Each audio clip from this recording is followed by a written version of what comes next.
السلام علیکم ناظرین، میں ہوں Majid Chaudhry. Voice of the day میں خوش آمدید ناظرین۔ آج ہم بات کریں گے پاکستان اور انڈیا کے تعلقات کے حوالے سے۔ جیسا کہ ہم جانتے ہیں کہ ماضی کے اندر پاکستان تقریباً آج 75 ایئر پلس ہو گئے ہیں۔ انڈیا اور پاکستان ایک دوسرے کے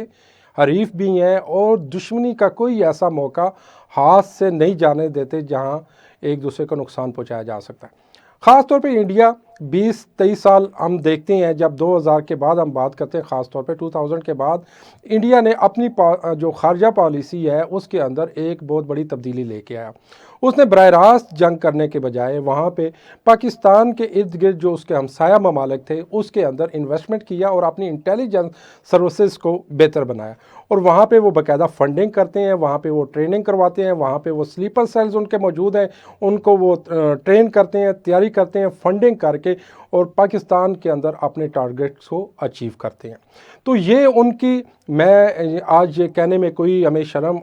محسوس نہیں ہو رہا، یہ ایک قسم کی ان کی کامیابی ہے۔ پاکستان کے اندر انہوں نے دہشت گردی کو بڑی حد تک پروان چڑھایا، اور پاکستان کی جو ایجنسی ہے ISI جس کو ہم کہتے ہیں، وہ دنیا کی ایک مانی ہوئی جانی مانی ایجنسی ہے، اور وہ اپنا کام اس طریقے سے کرتی ہے کہ دنیا میں کہیں بھی آج تک اس کے نہ تو سلیپر سیلز پکڑے گئے اور نہ ہی اس کے اوپر کبھی تنقید کا نشانہ بنایا گیا۔ خاص طور پہ انڈیا کو اگر ہم ہٹا دیں، کیونکہ انڈیا کا تو ایک وتیرہ بن چکا ہے، وہ تو کوئی بھی وہاں پہ ایک پٹاخہ بھی جب پھوٹتا ہے تو وہ کہتا ہے اس کے پیچھے پاکستان کا ہاتھ ہے۔ لیکن ناظرین، آج ہم بات کریں گے حقیقت کے اوپر مبنی۔ خاص طور پہ جب ہم افغانستان کی جنگ شروع ہوئی تو اس میں پاکستان کو ایک بہت بڑی پریشانی کا سامنا کرنا پڑا۔ وہاں پہ اس وقت مشرف صاحب موجود تھے، امریکہ سے کال آتی ہے اور امریکہ کہتا ہے کہ یا تو آپ پتھر کے زمانے میں جانے کے لیے تیار ہو جائیں یا ہمارا ساتھ دیں۔ تو پاکستان کو وہاں پہ سوچنا پڑا، اور پاکستان کے جو اس وقت موجودہ حکمران تھے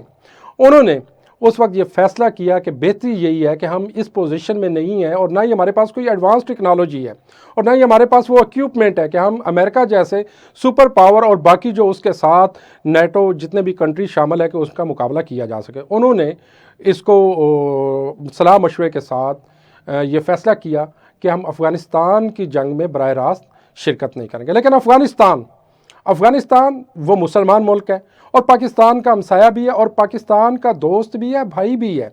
اور پاکستانی جو دل ہیں وہ افغانستان کے ساتھ ہمیشہ دھڑکتے ہیں اور دھڑکتے رہیں گے۔ کچھ لوگوں کو آج یہ وہم اور خیالی ہے، خواب خیالی ان کی میں کہوں گا، کہ وہ یہ سمجھتے ہیں کہ افغانستان اور پاکستان خدا نخواستہ ایک دوسرے کے ساتھ جنگ کرنے جا رہے ہیں اور ایک دوسرے کے جانی دشمن ہیں۔ یہ کبھی بھی ایسا نہیں ہو سکتا۔ کچھ وہاں پہ چند عناصر ضرور موجود ہو سکتے ہیں، لیکن پاکستان اور افغانستان وہ مسلم برادر ہیں، اور ماضی کی طرح آپ نے دیکھیں کہ کتنے سال گزر گئے، افغانستان اور پاکستان دونوں وہاں پہ جو رہن سہن ہے، خاص طور پہ جو ہمارے پختون کمیونٹی ہے، جو ہمارے پختون بھائی ہیں، وہاں پہ ہم یہ دیکھتے ہیں کہ جو ہمارے پختون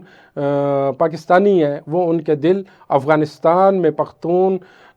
جو وہاں پہ رہنے والے لوگ ہیں ان کے ساتھ دھڑکتے ہیں۔ تو یہ کبھی بھی ایسا نہیں ہو سکتا کہ یہ دونوں ایک دوسرے کے ساتھ حالت جنگ میں جائیں یا ایک دوسرے کے ساتھ کوئی اس طرح کا کام کریں جس میں ان کے برسوں بلکہ صدیوں پہ محیط یہ جو تعلقات ہیں یہ خراب ہوں۔ تو اس میں سوچنے کی یہ بات ہے کہ اب جو موجودہ لہر ہے، اب جو موجودہ کوشش کی جا رہی ہے، خاص طور پہ انڈیا اور کچھ انٹیلیجنس ایجنسیاں یہ کوشش کر رہی ہیں کہ پاکستان اور افغانستان کی کسی نہ کسی طریقے سے جنگ کروائی جائے، جس میں پاکستان کو افغانستان کے خلاف انگیج کیا جائے اور دونوں ملک آپس میں لڑے، اور وہاں پہ بھی فنڈنگ کی جائے اور ادھر بھی فنڈنگ کی جائے، اور جب دونوں کا نقصان ہوگا تو اس میں آپ تالیاں بجا سکتے ہیں۔ اور انڈیا نے خاص طور پر پچھلے جو 22-23 سال ہیں اس کے اندر یہی خارجہ پالیسی اپنائی ہے۔ وہ فنڈنگ وہاں پہ افغانستان میں بیٹھ کے یا ایران میں کچھ علاقے میں بیٹھ کے وہ کرتا تھا، جہاں پہ کلبھوشن یادو کو بھی پکڑا گیا، اور یہ ہماری انٹیلیجنس ایجنسی کی بہت بڑی کامیابی ہے کہ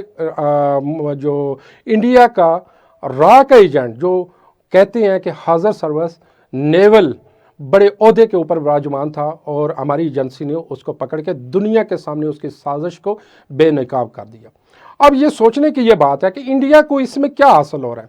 انڈیا جو کہ ایک بہت بڑی معیشت بن کے ابھر رہا ہے، اور پاکستان کو وہ یہ چاہ رہا ہے کہ یہ اس کو ڈی اسٹیبلائز کیا جائے اور پاکستان کبھی بھی آگے نہ بڑھے، اور پاکستان ہمیشہ ترقی کی جو منزل ہے اس سے پیچھا رہے۔ کیا یہ ممکن ہے کہ انڈیا کی اس سوچ کو جس طرح وہ سوچتا ہے کیا پروان چڑھایا جا سکتا ہے؟ ایسا کبھی بھی ممکن نہیں، کیونکہ دونوں ایٹمی ملک ہیں۔ خدا نہ خواستہ اس نہج پہ بات پہنچتی ہے تو یہ جو ایٹم ہے، ہم نے جب یہ دیکھا کہ ہیروشیما اور ناگاساکی میں جب یہ چلا تو اس کے اثرات پوری دنیا پہ، بلکہ جو گلوبل ولیج دنیا ہے وہ تیزی کے ساتھ اس کے نظریات بھی بدلنے لگے اور اس کے اندر ایک بہت بڑی تبدیلی آئی۔ یہ ضرورت اس امر کی ہے کہ اس کو سمجھنے کی ضرورت ہے، جو جنگیں ہیں اب وہ اس کا حل نہیں ہے۔ اب پوری دنیا کو مساوات کے اوپر چلنا پڑے گا، رواداری کے اوپر چلنا پڑے گا، آج نہیں تو کل۔ اگر یہ دنیا آج بھی یہ نہیں اس کے اوپر عمل کرتی اور سوچتی تو یقین جانے کہ پاکستان ہی نہیں پوری دنیا اس جنگ کے خطرے میں ہے، اور یہ جنگ اگر خدا نہ خواستہ یہ شروع ہوئی تو جس طرح کہا جا رہا ہے کہ تیسری عالمی جنگ، تو یہ بہت بڑی جنگ ہوگی اور دنیا میں کوئی چیز نہیں بچے گی، بہت کم جاندار بچیں گے، کیونکہ یہ جو ایٹم کا یہ جو ہم نے تیار کر رکھے ہیں، یہ جو ناسور ہے یہ پوری دنیا کو تباہ و برباد کر دے گا۔ ہمارا ٹیمپریچر، ہمارا اوزون لیئر، ہماری فصلیں، ہمارے کھانے پینے کے اجناس، میکسیمم جو آپ کی کھانے پینے کی اجناس ہیں وہ ایشیا سے جاتی ہیں، اور جس میں ایشیا میں پاکستان، انڈیا اور اس کے ساتھ نیبرہڈ میں چائنا بھی اس میں شامل ہے، کیونکہ چائنا بھی جب یہ جنگ ہوتی ہے تو اس میں براہ راست شریک ہو جائے گا۔ تو یہ ایک تو آپ کو خوراک کی قلت آئے گی، باقی اس کے اثرات پوری دنیا پہ مرتب ہوں گے۔ تو اس میں ہمیں یہ سوچنے کی ضرورت، کیا یہ جو برسوں کے دشمن ہیں کیا یہ ایک دوستی کی بنیاد قائم نہیں کر سکتے؟ کیا دنیا میں کیا جنگیں جو ہیں وہ لڑ کے ہی ٹارگٹ حاصل کیے جاتے ہیں؟ جنگوں کے بغیر بھی ٹارگٹ حاصل کیے جا سکتے ہیں۔ دیکھیں ہماری جو بنیادی ہمارا آج تک جو ہمارا سٹانس ہے، جو ہم یہ کہتے ہیں یا جو ہماری آرمی اسٹیبلشمنٹ ایجنسیاں وہ یہ کہتی آئی ہیں، اور پاکستان کے سیاستدان، کہ کشمیر کا بنیادی مسئلہ ہے، کشمیر کا بنیادی مسئلہ کشمیری عوام کی رائے کے مطابق حل کیا جائے۔ کیا دنیا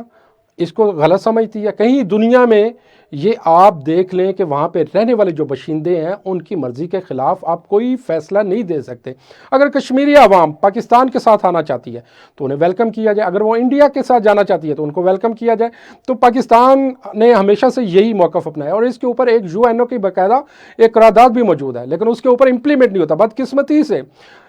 انڈیا نے آج ہمارے پانی بند کر دیے، وہاں پہ اس نے ڈیم بنا لیے جو کہ وہ ایگریمنٹ کا حصہ ہے، اس کے اوپر اس نے وائلیشن کی، اور اسی کے ساتھ ساتھ اس نے کشمیر کے اندر یہ جو آرٹیکل ہٹایا ہے 70 غالباً 173 ہے یا جو بھی ہے، اس کو ہٹایا گیا، اور وہاں پہ ان کے بنیادی جو رائٹس ہیں ان کو پامال کیا گیا، وہاں پہ انٹرنیٹ باقی چیزوں کی جو سہولتیں ہیں اس کو ختم کر دیا۔ کیا مودی یہ سمجھتا ہے کہ اس کی یہ انتہا پسند جو یہ سوچ ہے کیا وہ پورے خطے کو تبدیل کر سکتی ہے؟ کیا وہ جس طرح وہ کہہ رہا ہے کہ مہا بھارت کا اس نے ایک نعرہ لگایا تھا جس میں RSS اور بھی شدت پسند تنظیمیں شامل ہیں، خاص طور پہ ہم جب دیکھتے ہیں کہ انڈیا کے اندر مسلمانوں کو ٹارگٹ کیا جاتا ہے، مسلمانوں سے ہٹ کے تمام کمیونٹی جو مذاہب ہیں ان کے لوگوں کو ٹارگٹ کیا جا رہا ہے، سکھوں کو کیا جا رہا ہے، عیسائیوں کو کیا جا رہا ہے، باقی لوگوں کو کیا جا رہا ہے، کیا اس سے انڈیا کا نام اوپر جائے گا؟ میں یہ سمجھتا ہوں آج نہیں تو کل یہ انڈیا کی بربادی بھی یہیں سے شروع ہوگی۔ آج انڈین عوام کو بھی یہ سوچنا ہوگا، انڈیا میں رہنے والے لوگوں کو بھی یہ سوچنا ہوگا، کیا جنگ کرنی ہے یا محبت اور امن کا، جس طرح وہ آشا کا پیغام کہتے تھے، کہ اس کو آپ نے لے کے چلنا ہے۔ اس کے لیے ضروری یہ ہے کہ آپ اپنے تمام وہ کام جو کالے کرتوت ہیں ان سے آپ پہلے ان کا اعتراف کریں اور ان کو ختم کریں، اور ایک ٹیبل پہ بیٹھ کے آپ سنجیدہ ٹاک کریں، آپ بامقصد ٹاک کریں، ایسی بات کریں کہ جس سے مسائل کا حل نکلے۔ انڈیا، ہم مانتے ہیں پاکستان آج ترقی کی راہ میں انڈیا سے بہت پیچھے ہے، ہمیں اور جستجو اور ہمیں منزلیں طے کرنی ہیں، ہمیں اور محنت کرنی پڑے گی۔ ہماری کچھ یہ جو 22-23 سال کے اندر کوئی غلط پالیسیاں، خارجہ پالیسیوں کی وجہ سے آج پاکستان پیچھے رہ گیا۔ پاکستان کی جو ترقی کا راستہ تھا، جو معیشت تھی جو چل رہی تھی بڑی تیزی کے ساتھ، ایشیا میں ابھرتے ہوئے ممالکوں میں شامل تھا، بلکہ پاکستان کی اکانومی میں سمجھتا ہوں کہ چائنا کے ساتھ ساتھ پاکستان کی بھی کافی بہتر تھی، لیکن ہماری کچھ چند ایک جو خارجہ پالیسی ہیں ہم نے وہ غلط اس وقت جو ہے نا وہ ان کا فیصلہ کیا، اور آج اس کا خمیازہ ہمیں بھگتنا پڑ رہا ہے۔ لیکن یہ ہمیشہ نہیں رہے گا، پاکستان کی تقدیر بھی بدلے گی، پاکستان کا جو وجود ہے وہ کسی مقصد کے لیے معرض وجود میں آیا ہے، اور یہ پاکستان ہمیشہ رہتی دنیا تک قائم رہے گا۔ اور یہ ایک ایٹمی ملک ہے۔ آپ کیسے یہ سمجھ سکتے ہیں کہ پاکستان ایٹمی ملک ہونے کے ساتھ ساتھ ان تمام چیزوں سے محروم ہو جائے گا اور پاکستان کو تباہ برباد کر دیا جائے گا؟ ایسا ممکن ہی نہیں ہے۔ جس طرح بلوچستان کے اندر، جس طرح ہمارے وزیرستان اور جو ایجنسیوں کے اندر انڈیا اس وقت دہشت گردی پھیلا رہا ہے، انڈیا کو یہ سوچنا ہوگا، ہوش کے ناخن لینے، اور خدا نخواستہ یہی دہشت گردی کی لہر انڈیا کے اندر پھیل جائے تو اس کا کیا حال ہوگا؟ وہاں پہ تو آلریڈی کافی ایسی تنظیمیں کام کر رہی ہیں جو کہ آزادی کے نام پہ جنگیں لڑ رہی ہیں۔ تو انڈیا کو یہ ضرور اپنے گریبان میں آج جھانکنا ہوگا کہ پاکستان کے ساتھ اگر چلنا ہے تو وہ دوستی کا ہاتھ بڑھانے کا یہ مقصد ہے کہ مقصد جو ہے نا وہ دوستی کا ہاتھ بڑھایا جائے اور اس کے اوپر امپلیمنٹ بھی کیا جائے۔ جس طرح وہ مثال بھی ہے، ہاتھ میں خنجر، منہ میں رام رام، بغل میں چھرا اور منہ میں رام رام، ایسا نہیں ہونا چاہیے۔ ایک طرف آپ رام رام کریں، دوسری طرف آپ کمر میں جو ہے وہ چھرا گھونپیں۔ اس رویے کو آپ کو تبدیل کرنا، اور آپ کا جو میڈیا ہے، خاص طور پہ میں بات کروں گی انڈین میڈیا کے حوالے سے، اس نے جو چیخ و پکار اور مسلمانوں کے خلاف اور پاکستان کے خلاف، اس کے پاس اور کوئی چیز ہی نہیں ہے۔ آپ دن دیکھیں، رات دیکھیں، جو بھی کچھ، ایک وہاں پہ پٹاخہ بھی پھوٹتا ہے تو وہ کہتے ہیں کہ اس میں پاکستان کا ہاتھ ہے۔ یہ ایسا پاکستان جو آلریڈی پہلے ہی مسائل کے اندر گرا ہے، اسے اپنی معیشت، اپنی اکانومی اور اپنے لوگوں سے فرصت نہیں، وہ انڈیا کے اندر کیا جا کے کرے گا؟ تو انڈیا کو یہ سوچنا ہوگا۔ خدا نخواستہ آج جس جگہ پہ آج ہم کھڑے ہیں، اگر انڈیا کھڑا ہوا تو انڈیا کی تباہی اور بربادی میں چند دن لگیں گے، چند دن۔ تو اس میں یہ ہے کہ ہمیں بامعنی گفتگو کرنی چاہیے اور ایسی ٹاک کرنی چاہیے، اور خارجہ پالیسی کا جو تسلسل ہے وہ بہتر کرنا چاہیے، کیونکہ پاکستان کے اندر ہم یہ دیکھ رہے ہیں کہ جنوری کے اندر الیکشن ہونے جا رہے ہیں، اور الیکشن جو ہی وہ ہوں گے ہمارے، تو اس کے ساتھ جو ہماری جو بھی گورنمنٹ آتی ہے اس کی کوشش یہ ہوگی کہ انڈیا کے ساتھ بہتر تعلقات بنائے جائیں۔ اور جس طرح انڈیا کو پاکستان سے most popular, most favourite nation کا جو ہے وہ چاہیے، سپورٹ چاہیے، تو پاکستان کیسے اس کو کر سکتا ہے؟ جب آپ مسلمانوں کے حقوق کا پامال کریں گے، جب آپ کشمیریوں کے اوپر ظلم ڈھائیں گے، جب پاکستان کے اندر آپ دار اندازی کریں گے، مداخلت کریں گے، جب افغانستان کی سرزمین میں ہمارے افغانی بھائیوں کو استعمال کریں گے، تو پاکستان آپ کو کیسے کہہ سکتا ہے؟ کیسے آپ کو یہ خطاب دے سکتا ہے؟ تو اس کے اوپر یہ آپ کو ضرور سوچنا ہوگا، اور ہماری جو اسٹیبلشمنٹ ہے، ہمارے جو ادارے ہیں، ہمارے جو لوگ کام کر رہے ہیں، انہیں یہ ضرور سوچنا ہوگا کہ پاکستان کی خارجہ پالیسی کے اندر ایسی تبدیلی لے کے ہے کہ جو دنیا میں مثال ہے، تمام ممالک ہمارے ساتھ کھڑے ہوں۔ جو مسلم برادر ممالک ماضی میں ہمارے ساتھ تھے، آج بدقسمتی سے وہ ہم سے بہت دور جا چکے ہیں، وہ انڈیا کی گود میں بیٹھ گئے ہیں، تو ہمیں ان کو واپس لے کے آنا ہے اور دنیا میں اپنا کھویا ہوا جو وقار ہے اس کو بحال کرنا ہے، اور ہماری جڑوں میں یہ جو کرپشن، یہ جو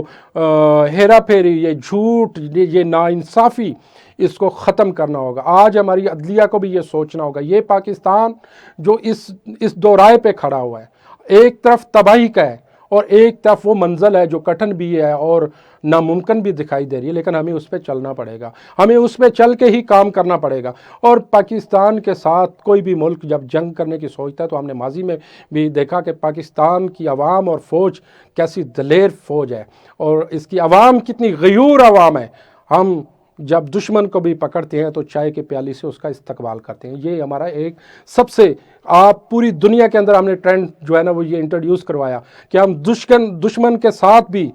وہ سلوک کرتے ہیں کہ دنیا میں اس جیسا کسی نے سلوک نہ کیا، کیونکہ ہم اس کو چائے کی پیالی پیش کرتے ہیں اور اس کو باعزت رہائی دیتے ہیں کہ جائیں آپ اپنے لوگوں میں جا کے بتائیں کہ پاکستان کی عوام اور وہاں کی افواج کیسی ہے، وہ کیا چاہتے ہیں۔ وہ جنگ نہیں چاہتے، وہ امن چاہتے ہیں، لیکن خدا نخواستہ اس امن کو آپ نے کمزوری سمجھا تو یہ پاکستان جو آج 22 کروڑ عوام کی ترجمانی کرتا ہے، یہ 22 کروڑ عوام یہ پاکستان کی افواج کے ساتھ شانہ بشانہ لڑنے مرنے کے لیے ہر وقت شہادت کے رتبے حاصل کرنے کے لیے تیار رہتے ہیں۔ جب آپ ٹینک چڑھائی کرتے ہیں تو یہ ٹینکوں کے نیچے لیٹ جاتے ہیں اور ان ٹینکوں کو بلاسٹ کر دیتے ہیں، اور آپ کہ لوگوں کے اندر وہ جذبہ ایمانی نہیں ہے کہ مسلمان سے آپ لڑائیں۔ مسلمان آج خستہ حال ہے، مسلمان آج اس نہج پہ پہنچ چکا ہے، لیکن اسلام کا جو نعرہ ہے، جو نعرہ تکبیر ہے، جب بھی جہاں بھی بلند ہوتا ہے تو اس وقت ہم یہ دیکھتے ہیں کہ مسلمان کے اندر جو قوت ایمانی ہے وہ اس کے خون کے اندر ایک لہر دوڑ جاتی ہے، اور وہی ایمان کا جذبہ دشمن پہ اوپر ہمیشہ غالب ہوتا ہے، اور دشمن نے کبھی بھی مسلمانوں کے سامنے کھڑے ہو کے جنگ نہیں لڑی۔ اس نے جب بھی جنگ لڑی ہے تو مکاری کی، عیاری کی، اور آسمان کے اوپر ایسی ٹیکنالوجی لے کے آیا جس کو ایئر فورس ہم کہتے ہیں، وہاں پہ وہ بم برساتا ہے، لیکن سامنے وہ مقابلہ کرنے سے کبھی بھی وہ نہیں ہوتا ہے۔ تو پاکستان کے اندر یہ جو معاشی اور اس کے علاوہ جو ہماری خارجہ پالیسی اور ہماری سیاستدانوں کی آپس کی لڑائیاں اور عدلیہ کے اندر جو خامیاں، اس کو دور کرنا پڑے گا۔ پاکستان کے اندر ٹیلنٹ موجود ہے، یہ بڑی زرخیز مٹی ہے، یہ وہ مٹی ہے جہاں سے بڑے بڑے آپ کے نامور سپوتس نے جنم لیے اور دنیا میں انہوں نے اپنا لوہا منوایا۔ تو اسی کے ساتھ اپنے ہوسٹ ماجد چودھری کو اجازت دیجیے گا۔ اللہ حافظ۔